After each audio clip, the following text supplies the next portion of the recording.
cabsida asalkeedu waxa weeye inaad naftaada la xisaabtanto maxaa yeelay asalku markuu sidaa yahay asalkii markuu sidaa yahay oo qofku isla markiiba uu naftiisa la xisaabtamayo waxay u geynaysaa xisaabtantaas inuu qofku ishagaajiyo inuu cuntadiisii inuu wuxuu gashanaa inuu wuxuu labisnaa inuu wuxuu magaranaysaa haystay waxaas oo dhan inuu hagaajiyo oo dhaho waxan waa xaraane halka iga leex waxan waa xalaale magaranaysaa isi marka xaraanta waxba kuma faa'iideynayso xaraantu waxba kuma faa'iideynayso ee waxa fiican inaad naftaada la xisaabtantid qodobka lixaad waxa weeye al-cilm qofka inuu aqoonta barto inuu ku dadaalo inuu aqoon barto الكتاب والسنة إنه برتو أحاديثه إنه برتو فقهه إنه برتو مجنسة حرانتي حلاشة إنه كلا برتو ما حيلي أخلاق ونكسن يا حرانتي حلاشة مركل لجاه الله يو وحلقاه الله قفك هدو يقانو وحن مجنسة وكتريا سلاس وي تطفر بدن بوحمود يعني شيء علمي هدي أبرتيد إن مجنسة أذن كل دقبين أو مجنسة شيء علمي أتكبرتيد إن يتاي حجة سكر لسي ماها sababtoo ah tusaalahan rabadanta u soo qaadana rabadanta waxa macruuf agteena inay garanno fadaaisha ay leedahay maadaama ay sida tahay maxay keentay dadkii oo dhan inay soontii iyo salaadii iyo sadaqooyinkii iyo sunnayaashii xitaa ku yacaan oo akhlaaqdii wanaagsaneed ku yaqaan iyagoo rajeynaya soontaas waxa ku jira leelatul qadar iyagoo rajeynaya iyagoo waxyaabaha rajeynaya hada waa soonta kaliya bas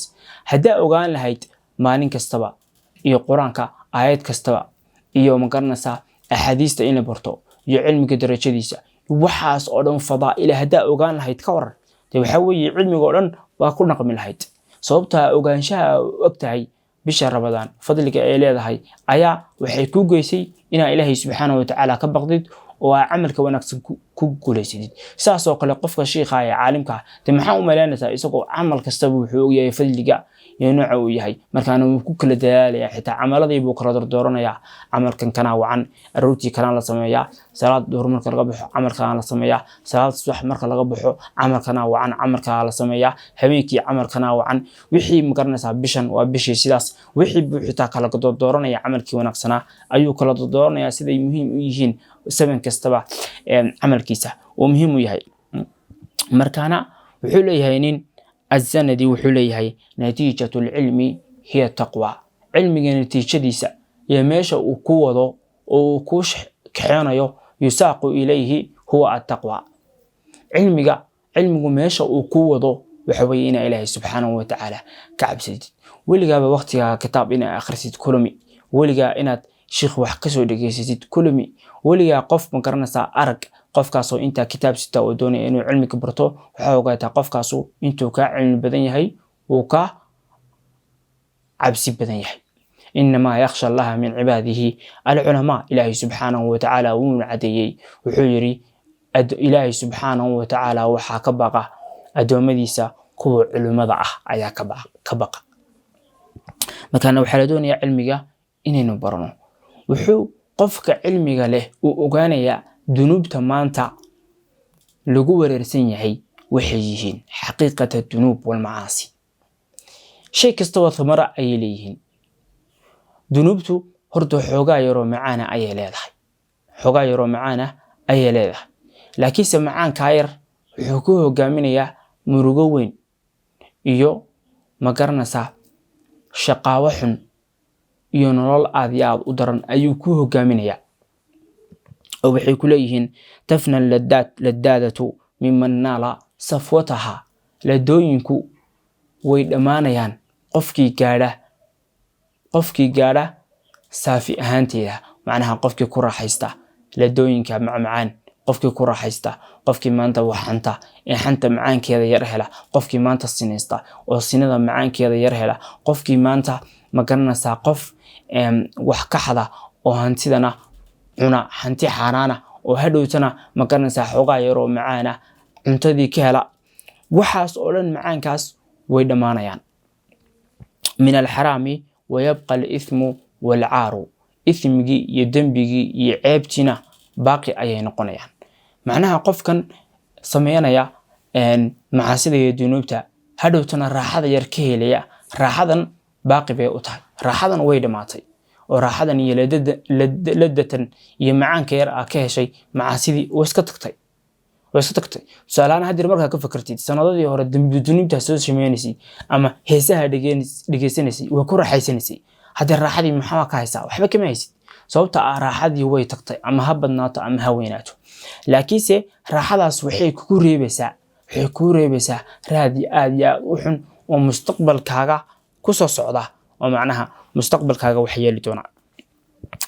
tabqa cawaaqibu suu'in min maqabatiha waxay ku baaqi noqonaysaa cawaaqibtii xumaa meeshii aad ku kaydsatay saladii aad ku kaydsatay weelkii aad ku dhigatay ma garanaysaa waxyaabihii xumaa baaqi ayay ku yihiinoo adigay ku sugayaan laa khayra fii ladatin min bacdiha naarun khayr uma sugnaar oo khayr ma laha macaan ay ka dambayso naar haddii amaad oo dhan iska raaxaysatid oo aad macaan iskaga jirtid hadhowtana lagu abaalmarinayo naar oo hoygaagu uu naar yahay dee raaxadan maxay kuu tarasaa waxba kuma taraso wax alaale waxay ku taraso ma jirto tusaalahaan qofkii ma garanaysaa ilaa iyo 30 sano wax cunayay weligii aan gaajoon 3 maalmood oo isku xigta bas markuu gaajoodo wuxuu ilaawayaa 30 sano wixii uu cunayay iyo dhargitaankii iyo wixii dhan buu ilaawayaa waxba uma taraso isaga ma garanaysaa fi yawmihi maantiisa ayaa khusaysa mataacuhum qaliil thumma nadarruhum ila cadaabin qaliid ilaahi subxaanahu wa tacaala gaalada markuu ka sheekeynayay ومن كفر فلا يحزنك كفره قفكي قالوبه أيو إلهي سبحانه وتعالى يري وحبيكم روغلين قال لمديسو وحبيكم روغلين إلهي سبحانه وتعالى كوا أمره كشكيني وحيري نمتعهم قليلا إن ير أيان أراحينا وأدنيدو وراحير لإيش مرك الله إيغو راحة جنة تعالى يوم القيامة وحياله مرك الله إيغو وحوي وراحير ساس أوجد إلهي سبحانه وتعالى أدوينا مركو سفينة يقولون قليل قليل أيو كسفيا وحير ثم نضطرهم إلى عذاب من قليل هادو تنهو يقولوا أما وحا لو دبكلنيا أما لو خصبيا كواس إن أي ما كرنسا عذابك درن أي قلان أما ما أقولوا ونقضوا مركانا قضبك لحاد وحوي العلم علمي قاس إنه برطو سيدو إلهي سبحانه وتعالى قفكي وحبسه السيو markaana waa inaan ku dadaalnaa cilmiga insha Allah ta'ala xalaqooyin aad u far badan oo cilmigu fadligu leeyahay ka sheekeynaya insha Allah ta'ala iyagana waynu soo diyaarin doonaa qodobka toddobaad waxa weeye al-haya in Ilaahay subhanahu wa ta'ala laga xishoodo oo in Ilaahay ka xishootid waxay ku keenaysaa in Ilaahay subhanahu wa ta'ala ka baqdid ama dunuubta ina ka fogaatid al-haya waa shay cajiib ah al-haya la yaati illa bi khair حياغو يحشودكو لما يماتو wax khayr ma ahane markaana u fiirso dadka qaar ma garanaysaa gabdhaha lama shaqeystaan oo dhinaca gabdhaha iyagu kuma badna marka eegtina waxa arkaysaa in xoogaa xishood ku jiro xishoodkaasna waa xishoodkii loo baahnaa ee ma garanaysaa ee qofkan la doonayay in uu xishoodo markaana qofkan xishoodka in uu qasal iyo sheeko mala yacniga uu ku jiro wuxuu u hogaaminayo waxa weeye waxyaalihii sinada ka soo sikeeyay iyo waxyaalihii sinada u dhaxeeyay iyo waxyaalihii sinada keenay iyo sinadiiba inuu ku dhicin qofkaas ayuu wuxuu u yahay ayaa waxay u tahay teed xishoodkaas ayuu u yahay sababta ah qofkii shukaansi iyo waxa gala khasab ma garanaysaa muqaddimatu sina waxa laga yaabaa inuu sameeyo inay balantimaado inay gabadhiis arkaan inay isdhukadaan inay ma garanaysaa in ay waxyaalo falxun oo aan sinada ka soo dhow sameeyaan in ma garanaysaa ay isku yimaadaan gabadhi inay soo cadariso inay wiilkii la kulanto waxyaabahaas waxa keenaya waa shukaasiga mala yacniga qof arkaysa ilaa 7 sano ayuu wax la shaqeysanayaa mana guursanayo marka qofka haduu uu guursanayn ma garanaysaa shukaansigaas dee waxba uma soo kordhinayo qofkaas waxa laga yaabaa dunuub fara badan buu ku dhacay waxa laga yaabaa xitaa inuu sino ku dhacay laakiin si qofka kale xishoodka ayaa wuxuu ka celiyay in uu shukaansado oo uu meelaha uu ku bato hadhow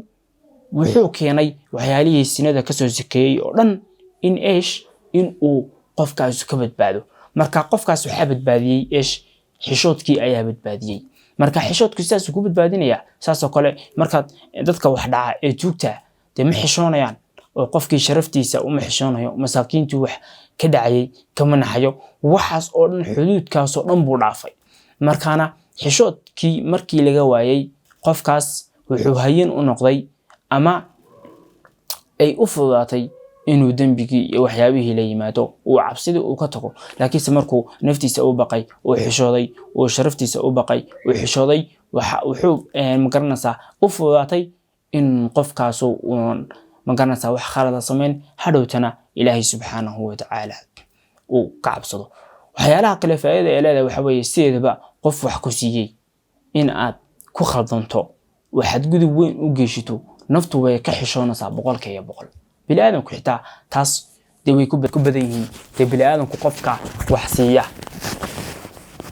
marka cid wax ku siisa waxa ugu weyn ilaahay subxaanahu wa ta'ala marka xishoodka ugu weyn waxa weeye cidii wax ku siinaysay oo ilaahay subxaanahu wa ta'ala ahayd oo magaranaysaa ku irsaaqasay oo jawaarixda ku siisay oo nolosha macaankeeda ku siisay oo balaayada ka ilaalisay oo xubnahaaga ee jawaarixda ilaalisay oo magaranaysaa si wacan ilaahay subxaanahu wa ta'ala ku abuurtay oo magaranaysaa si itqaan ah ilaahay subxaanahu wa ta'ala ku abuuray maadaama ay ilaahay subxaanahu wa ta'ala uu fadliga uu kugu leeyahay oo waxaasoo magaranaysaa wanaaga uu ku galay xishoodku wuxuu keenayaa inaad awalan isaga ka xishootid marka xishoodku faa'iidadaas ayuu leeyahay alxayaa'u akhafu taqwa Sufyaan ibn Uyayna ayaa wuxuu leeyahay xishoodku waa cabsida ta ugu fudud weey maxaa yeelay macnaha hadii aad xishood ku sifaysan tahay cabsidu way kula fududaanaysaa oo wax kasta oo qofka la weyn adiga kulama weyna oo aayar ayaa ilaahay subxaanahu wa ta'ala uga baqasa wala yakhafu al-'abdu hatta yastahi qofku magaranaysaa ilaahay subxaanahu wa ta'ala kama baqayo illa uu ka xishoodo wahal dakhala ahlu taqwa في التقوى إلا من الحياء ومية كجلين تتك عبسدة له عبسدة مية كجلين إلا إلهي سبحانه وتعالى أي كعبسدان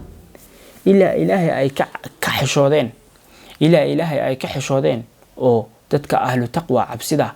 مسدة اسمهانه سكلكم يكلين معناها لكن تتك أهل تقوى أي عبسدة له وحي كجلين إلهي سبحانه وتعالى عبسديسه كحشود إلهي سبحانه وتعالى كحشون يعني وارتي هدي أقول تماديد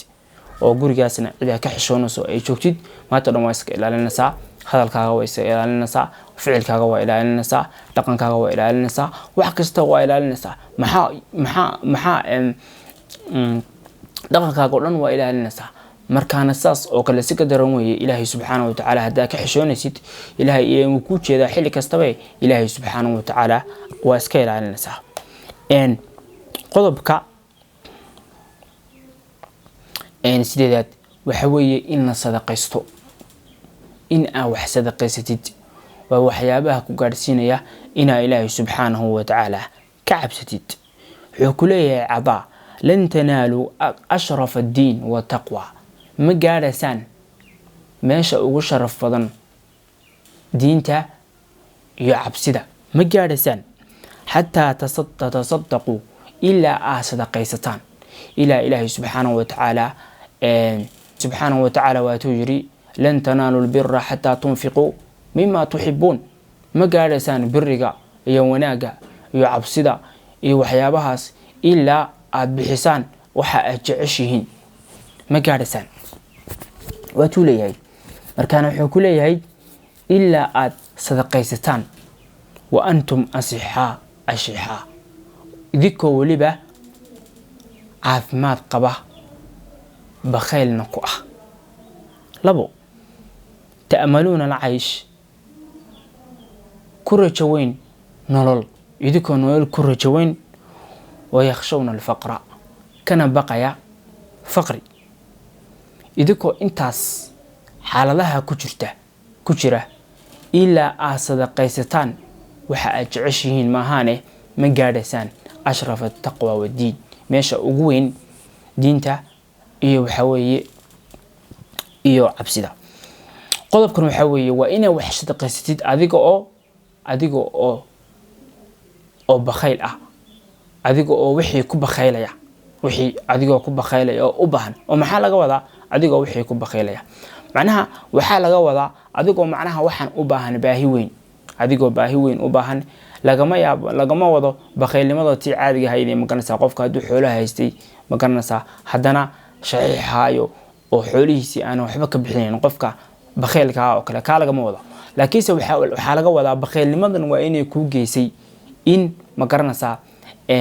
aad u baahan tahay. sababtoo qofku waxan hadduu u baahan yahay dee wuu ku bakhaylaya, waxan kama baxayaan sababtoo isagii baa u baahan. adigu waxaad u baahnayn oo hantiyaada ka soo haray oo baahiyaada ka soo haray ayaa badanaa sadaqada magaranaysaa ayaa laga bixiyaa. markaana wuxuu leeyahay ilaa aad idinkoo waxaan u baahan oo naftiisu ay u baahan tahay, ilaa aad wax sadaqaysataan waliba naftiinu caafimaad qabta. maxaa yeelay qofku markuu caafimaad qabo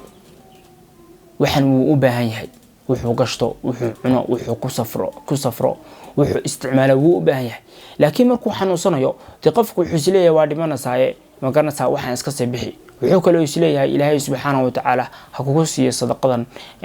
magaranaysaa caafimaade iska sii bixi, intaasuu rajeynaya. laakiin waa inuu waxaa rajeynayn oo qofkii caafimaad leeyahay oo magaranaysaa uu waxaan doonaya inuu isticmaaloba oo qofku uu u baahan yahay. markaan idinkoo xaaladaas ah ilaa aad sadaqaysataan oo nolol doonaya ilaa aad sadaqaysataan maahaane magaranaysaa wax sadaqaysataan waxaa u baahan tihiin intaa maahaane in kale sidaas maahaane si kale kuma gaari kartaan meesha ugu sareysa taqwada iyo cabsida. marka qodobka 9aad waxa weeye waa aklul xalaali, inaad xalaasha inaad qoodatid oo qofka kale uu ka xalaal badan yahay. waxa weeye wuu ka diin badan yahay oo ka akhlaaq badan yahay inaad xalaashii shaqaysato. Soomaalidu badanaaba waxyaalaha la shaqaysto uma taqaano inay waxanu magaranaysaa. Soomaalidu badanaaba waxyaalo fara badan ayaa isku khaldaan oo tusaalahan dadka dawladda ka shaqeeya waxay moodayaan kuwa dawladda ka shaqeeya inay dadkaas oo xaraan ka soo shaqeeyaan. waa arrin khadiira taas, dad badan baa maqlasaayo oo mar haddii aad dawladaha ka shaqeyso waxaagu xalaal maaha bay ku dhahayaan. markaa sidaas uma garanaysaa waa caqli yaraan. qofku meel kastaba uu ka shaqeeyo waxyaalo xaraana uu ka heli karaa, xalaashiisiina dee uu qaadanaya. qofku mushaharkiisa iyo biilkiisa iyo waxyaalaha khaaska hadduu qaato oo ilaahay subxaanahu watacaala waxyaalaha siiyo oo ma garanaysaa markuu siiyo wixii xaraana ehelkiisa iyo ciyaalkiisa uu siiyo, wixii xalaala ciyaalkiisa iyo ehelkiisa uu siiyo, dee qofkaas xalaal buu kusoo koray. dee waxa weeye waa qof islaam ah. dee dawladda in laga shaqeeyana mushaharka caadiga ayaa laga qaato dee xalaal weeye oo xaraan maaha. waxa weeye dee waa shay ilaahay subxaanahu watacaala banayay oo ma garanaysaa dee waa shay xalaal ah. laakiin haddii aad meesha ka keentid wax xaraan ah oo ma garanaysaa dadka baad ah ka qaaday iyo ma garanaysaa waxyaalooyin ribo ah iyo waxyaalooyin ma garanaysaa cashuur ah, waliba cashuurta tan aan banaanayn ma garanaysaa iska baada ah, waxyaalo kale oo ma garanaysaa ma garanaysaa oo iska goosgoosa oo aad dadka ma garanaysaa ku khasabtay inaad ka qaadid. adigu waxyaabahaas oo dhan ma garanaysaa baa la sheegaya. laakiin macnaha waxyaabo kale oo xaraana meesha ka keeni kartaa, sida qofku hadduu ganacsado oo wax xaraana iyo wax xalaal uu ku keeni karo. qofka hadduu ganacsado hadduu ganacsigiisa si xalaal u guto dee xalaal buu shaqaystay. laakiin si xaraana hadduu u guto oo khiyaamo iyo isdhaaf iyo waxyaabahaas leh dee waxa weeye qofkaas dee ehelkiisa xaraan buu siiyay. markaana aklul xalaal waa in la kala fahmaa meesha xalaasha adiga ku ah wax xaraana waa ka keeni kartaa, xalaalna dee ma garanaysaa waa ka keeni kartaa. markaana aklul xalaal in xalaasha ay ciyaalkaaga siisid adigana aa cuntid waxyaabaha ku keenaya inaa ilaahay subxaanahu watacaala ka cabsato. sababtoo ah qalbi oo xalaal ka buuxo badanaaba qalbigaas wuxuu u dhow yahay ilaahay subxaanahu watacaala. qaala mubaarak fuuri ninkaas wuxuu yidhi aklul xalaali ra'su taqwa, in la cuno xalaasha waa cabsida madaxeega. nin kale wuxuu leeyahay dalabu kasbi alxalaali